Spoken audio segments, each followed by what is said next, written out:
अब तेरे बिन रह लेंगे हम। काम आ न सके अपनी वफाएं तो क्या हो करे। उस बेवफा को भूल न जाए तो क्या करे। एक पति अपनी बेवफा पत्नी को लेकर जब थाना में यह शेर पढ़ रहा था तो थाना में मौजूद हर पुलिसकर्मी सन्न रह गया और उस बेवफा पत्नी को कोसने लगा जिसने शादी के महज 2 महीने के भीतर ही पति को छोड़कर प्रेमी का दामन थाम लिया था।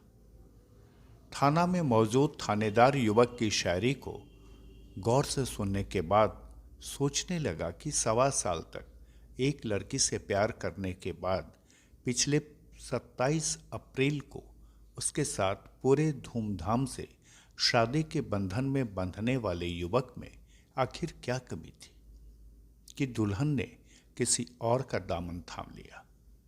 अभी तो दुल्हन के हाथों से मेहंदी के रंग भी नहीं उतरे थे कि शादी के महज 2 महीने बाद ही दुल्हन अपने ससुराल से अपने सभी गहने और पति के पैसे लेकर अपने आशिक के साथ फरार हो गई।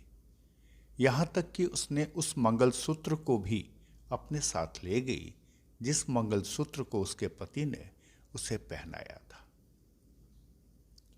यह कहानी है उस बेवफा की जिसने न तो अपने प्यार की कद्र की और न ही सामाजिक ताने बाने की।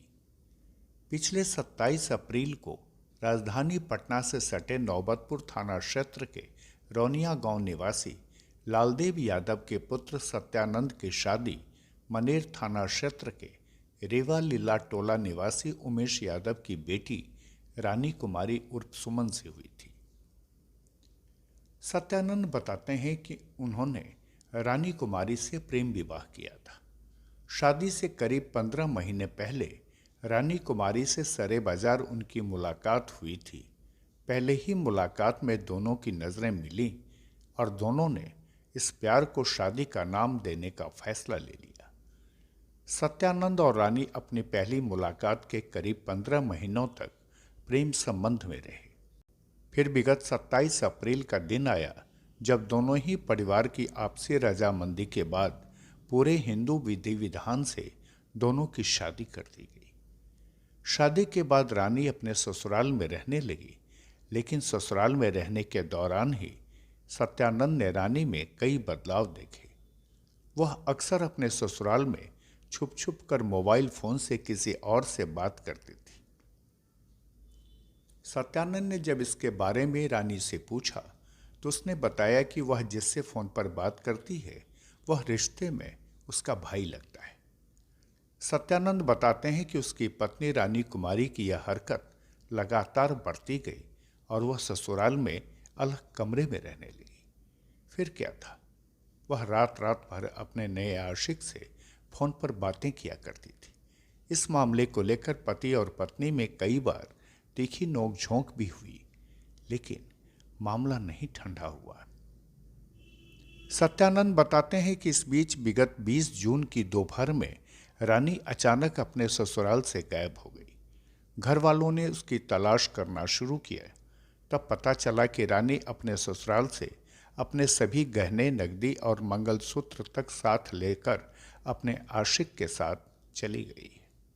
फिर क्या था, ससुराल वालों ने आनन फानन में घर से बहू के भागने की सूचना स्थानीय थाने को दी। पुलिस को दी गई शिकायत में सत्यानंद ने शुभम नामक एक लड़के का भी जिक्र किया है जिसके साथ रानी रात रात भर फोन पर बात करती थी। फिलहाल रानी का कोई अता पता नहीं।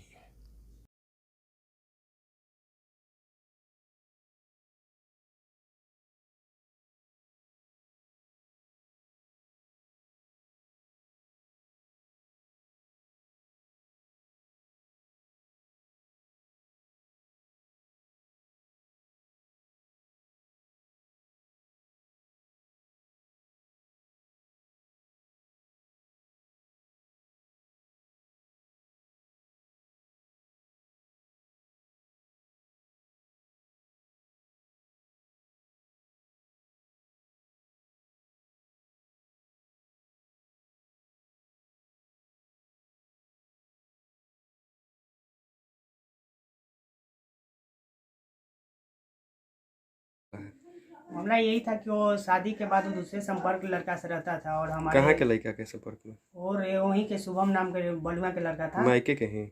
हाँ, तो वो लड़का बात करता था, उस लड़की से बात करती थी। जब जब हम आते थे वो कॉल काट देती थी अपना, फिर बात करती थी रात को जब सोते समय। वो हम सोते थे अलगे, वो भी अलगे सोती थी। जब ऐसा बात था तो सोते ही वो बात करती थी। तो एक दिन हम पकड़ लिए उसका फोन, बोले किससे बात करिए? तो वो बोला कि हम अपने घर बात करें। हम कभी धराओ कॉल। धराने के बावजूद कहे कॉल धराने तो देख रहे कि लड़का है दूसरे उठा रहा है। उठाते समय हम बोले कि तू किससे बात कर रहे हो? तो कि हम ये अपना भाई है। हम बोले कि भाई तुम्हारा है, इसका बेटी दिखाओ प्रूफ, तब तो हम माने कि भाई है तुम्हारा। भाई के तो हम सब पहचानते हैं कि तुम्हारा कौन कौन भाई है। वो लड़की बोली कि हम तो आप ही रहना नहीं चाहते हैं, हम वो लड़के के साथ जाएंगे। हम बोले कि जाने चाहती है तो अच्छे से पहुँचा। क्या नाम है उसका? शुभम नाम। कहाँ का है वो? और बलुआ का। बलुआ कहाँ? मनेर? मनेर के थाना में पड़ता है बलुआ, वही सटले में है। अच्छा, वो लड़की जो है उसका मायके कहाँ हुआ? उसका माई के नाम रिंकी देवी है। मायके पूछ रहे हैं? क्या मायके उसका कहाँ हुआ? नैहर? माई के नैहर हुआ हथियाकंद। हथिया सराय के रहने वाली है। हथियाकंद पिता का सराय। नाम उसका है? उमेश यादव। और लड़की के? वो उसका नाम है सुमन। लड़की हाँ, लड़की का नाम रानी और सुमन दोनों से। हमारे घर शादी हुआ है जो कार्ड पे है रानी, और उसका घर का नाम है सुमन। हाँ, तो कब भागी? वो कल 2 बजे से गायब है, मेरे घर से निकल गई है। मेरा गोदरेज फ्रिज ये सब तोड़ थाड़ की है। तोड़ने के बावजूद मेरे घर में पैसा रखा हुआ था। कितना पैसा लगेगा? मेरा घर 50,000 रुपया रखा हुआ था, और 50,000 मेरा वो था, वो भी ले ली है। मेरा एक मंगलसूत्र था, वो दिए थे वो हम बनाकर, वो भी वो लेकर चली गई है। एक मेरा सिकरी था, अपना पैसा से खरीदे थे, वो मेरा 20,000 का वो भी सिकरी लेकर चली गई। सिकरी ले जाने के बावजूद फिर भी हम पैसा पेपर ये सब लेकर चले गए। फिर उसका तोड़ फाड़ की है, मेरा शीशा फीसा सब तोड़ फाड़ दिया है। तोड़ने के बावजूद हम लोग घर आए, हम गए थे थाना से आए तो यहाँ देखे कि मेरा घर में है या नहीं है। हम खोजना शुरू किए और थाना गए, थाना में FIR दर्ज किए। क्या बोला पुलिस वाले? पुलिस वाला बोला कि ठीक है जाओ FIR दर्ज कर जाओ, आराम से सो तुम, कोई दिक्कत नहीं है। ओके, कहाँ जो है आपका क्या नाम हुआ? हमारा नाम सत्यानंद कुमार हुआ। पिता के? लालदेव यादव। कब शादी हुई थी? हमारी शादी चौथा महीना में हुआ था। 27 तारीख को हमारी बारात थी, और बारात 22 को तिलक था मेरा। 2022 में? हाँ, 2022 में चौथा महीना में। क्या चाहते हैं आप? हम उससे चाहते हैं कि हमारे उससे हम रखना नहीं चाहते हैं, अब उसको हम अपना घर। और क्या। नौबतपुर के थानाध्यक्ष मोहम्मद रफीकुल रहमान की माने तो रानी और शुभम की तलाश की जा रही है, लेकिन फिलहाल दोनों का कोई सुराग पुलिस को नहीं मिला है। थानेदार का कहना है जब तक लड़की सामने आकर अपना बयान पुलिस के सामने दर्ज नहीं कराती, इस मामले में कुछ भी कहना संभव नहीं है। पुलिस रानी और उसके नए आशिक की तलाश में जुटी हुई है।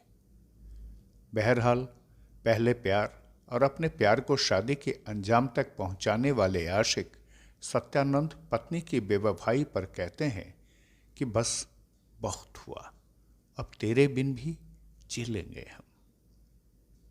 खुलासा के लिए बिहटा से मृत्युंजय कुमार की ये खास रिपोर्ट।